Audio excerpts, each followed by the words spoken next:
The following tag team contest is scheduled for one fall on the way to the ring.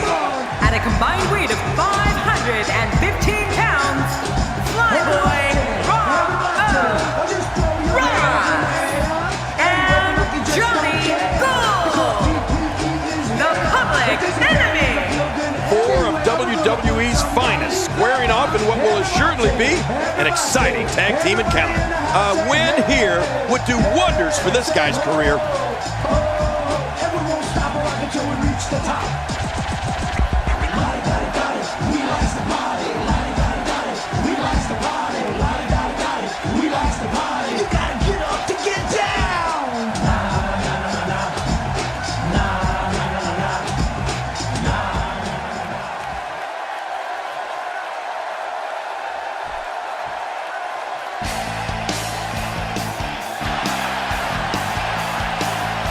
And their opponents, at a combined weight of 557 pounds, Scott Steiner and Rick Steiner, the Steiner brothers.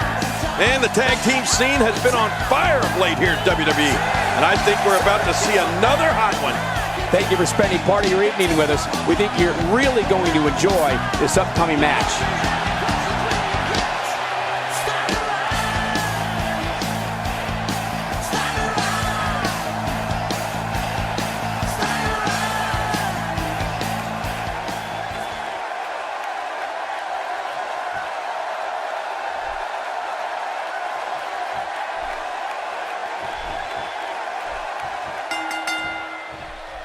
Both legal men are in the ring and set to start things off here. We're ready to go. Well, a team is only as strong as its weakest link, and time will tell who's the weak link here tonight. Party time! But no matter what we say outside the ring, it doesn't matter as much as what happens inside that ring.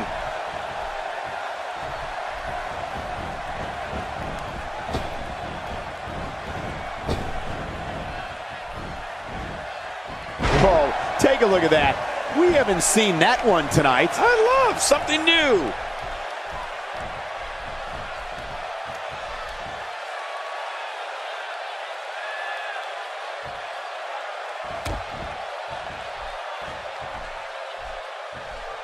They're struggling for control right now. Oh, struggle is right, Cole. This is really back and forth.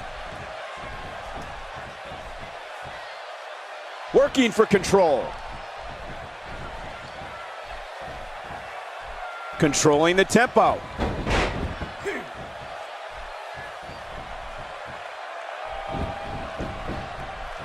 Into the collar and elbow tie-up. Only one competitor comes out ahead here. Yeah, this is one of the classic ways to test your opponent.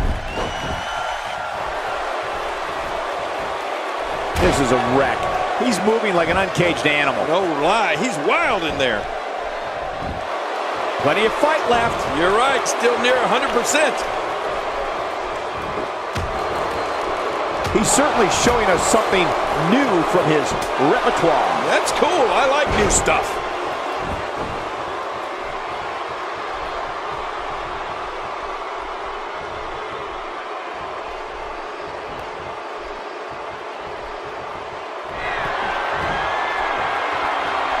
A sickening thud as he lands hard. He's starting to show signs of fatigue. Headed into this match, he and his partner look extremely confident. And at this point, it looks to me like this match is as even as it could get. And on top of that, John, these two guys couldn't be any more evenly matched at this point.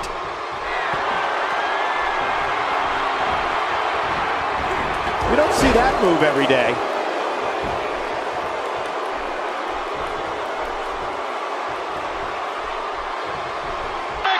We've got company. Hey, it's Hugh Morris. They're back again. Hugh Morris and Scott Steiner going at it. Here comes Conan. Conan has something in his hand as Hugh Morris goes on the outside. And we've got a fight. Hey, hit him with the chair. That's it. In the front row. It's over. This has gone out of control. And there goes Conan. We've got Public Enemy helping the Steiners fight Hugh Morris and Conan. I think the Public Enemy's mad. They want to beat the Steiners. They want the reputation. And Hugh Morris and Conan took their opportunity away. This is a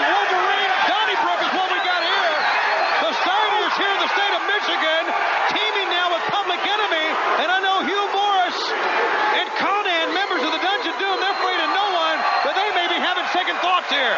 But they just picked the wrong time to try to get the Steiners. It backfired on them. And look at, they're getting the worst of it. Fans, we're going to be coming to you next week for only 1 hour at 7 o'clock Eastern Time here live on TNT.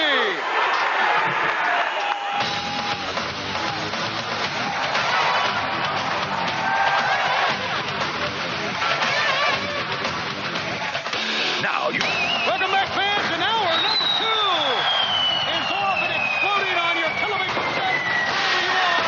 Welcome to the second hour of WCW Monday Nitro. And I know what you're thinking. How in the world can we top hour number 1? We still have some great action and some major announcements to come. Now joined by Iron Mike today and Bobby the Brain Heenan. Mike, first hour, rocking. I tell you, we saw the Steiners and the fight they had, but we also heard a plea from Nick Patrick, and we found out that James J. Dillon, legendary man in our sport, the mentor of the Four Horsemen years ago, is now the chairman of the WCW Executive Committee. Well, it was an awfully eventful first hour of Nitro, and we're anticipating that in the second hour, we will be answering some very important questions about leadership roles within World Championship Wrestling. I think that we need someone to address specific issues concerning World Championship Wrestling and the New World Order. Then, of course, if you want somebody that's going to stand up for WCW, take a look at what I've done. When people walked out, I stayed. I was injured by Randy Savage. I still worked. When the Giant was NWO, I was choke slammed, I was pressed and thrown out to the floor, and I've been jackknifed by Kevin Nash. Bottom line is, I'm still here. You need an official that will stand up for what he believes in, and I'm that man. If WCW gives me the opportunity, I will serve them with pride. Then, of course, we saw the fight moments ago. This was before the match, and then a fight ensued after the match between these 4 wonderful, tremendous athletes in our sport. And what a tag match these 4 men will have coming up at Slamboree. But, Brain, let me ask you this. As we see the fight that this was right before the last commercial break that ended the match. 4 men going up. Public Enemy joining in with the Steiners, going up against members of the Dungeon Doom. Let me go back here to Nick Patrick and his plea. Should we believe Nick Patrick? Bringing him back, is that the right thing to do? Maybe we'll get that answer a little bit later on in this telecast. Well, you got me. Who knows what Nick Patrick's saying, if he's telling the truth or not. It could be another ploy.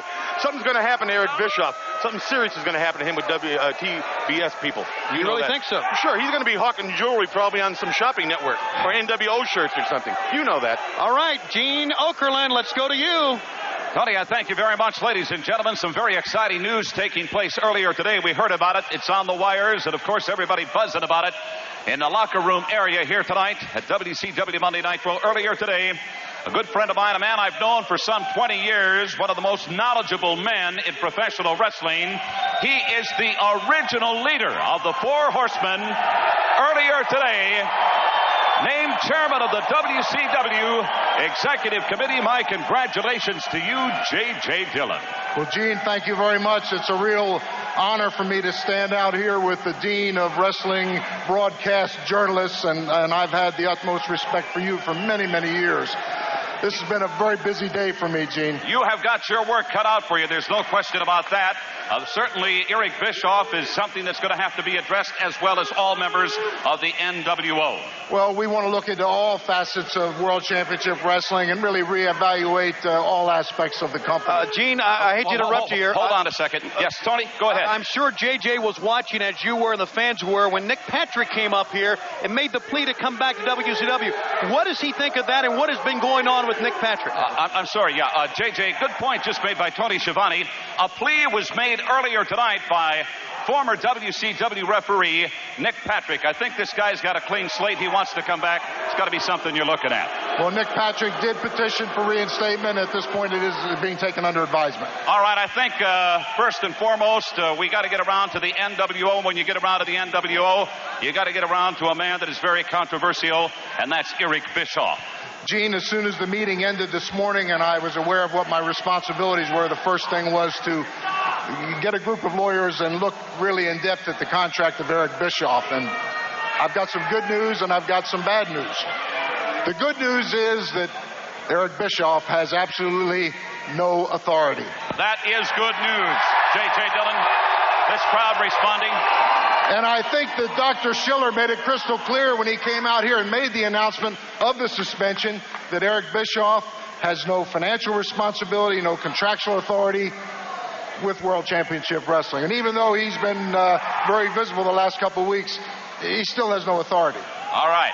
That's part of the news. That's the good news. Yeah, what's part two, the bad news? The bad news is Eric Bischoff has an ironclad contract. Like most contracts, there is a buyout clause. In his case, it's not there. So Eric Bischoff, unless he breaches his contract, it is a valid contract. And what that means is that Eric Bischoff will retain his title as Executive Vice President. He will continue to get a paycheck. And he can go and come at events as he sees fit, but he still has no authority. And he's behind you. Now, we've looked further into the NWO, and some of the contracts that he finalized before the suspension are all valid. So the NWO, by and large, is here to stay, with two exceptions. Bagwell and Norton, they had a window of opportunity. They elected to go NWO. That's fine. But there were two exceptions, and that's Big Bubba, and I'm talking about Michael Wall Street. Okay, Bubba's injured, though, right? He is injured, but the window of opportunity didn't exist. Their NWO contracts are not valid, and they are still under contract to the WCW. Bite me. Bite me? What kind of a way Bischoff is at to talk to the new chairman of the executive committee? You know what? You heard him say it. Speak English, speed it up here. These people want to get back to action. The fact is, you wanted to fire me, but you can't. I think Dr. Harvey Schiller had even taken a close look at that. If you have something to say, say it. Bottom line is, you can't stop me from doing anything I want to do with the NWO. You know it. Everybody at Turner knows it. And everybody here knows it. And they love me for it, don't you? Thank you very much. But let me ask you a question, Marshall Dillon. And by the way, where's the badge? I think you're out of line there. I made WCW the #1 wrestling company on the planet. Yes or no? Yes. And now that I want to make the NWO bigger than the WCW, you and the rest of your corporate monks got a problem with it. Yes or no? Yes, you are a problem. Bite me. Somebody has got to grab this thing. Do you really think, for a second, I don't know what kind of mushrooms you have on your pizza, good friend, but do you think for a second that you can fill my shoes?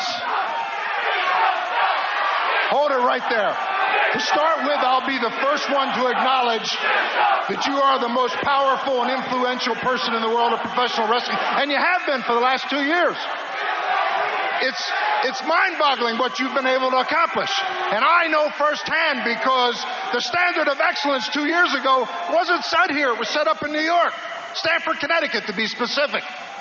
But what you have forgotten is that you didn't do it alone. That you had the support and you had the trust of people like Ted Turner, like Harvey Schiller, Hollywood Hogan, Hall and Nash. You had a trust and you betrayed it. And that is not acceptable. Bite me. You know, there was another gentleman that came before him that made some of the same mistakes that I think he's making. And J.J. Dillon, he may get his. Eric Bischoff has attempted to single-handedly destroy the heritage of this wonderful company that can be traced back for over 50 years. I shared it. I know I was part of it, and it's not acceptable. I am glad to say that J.J. Dillon is here, and maybe now we'll get some law and order back at World Championship. And one more thing. Hold the music. If Eric Bischoff thinks that I'm going to try and fill his shoes, no way. Because what's in his shoes stinks. Oh. And no odor eater in the world is ever going to take that away.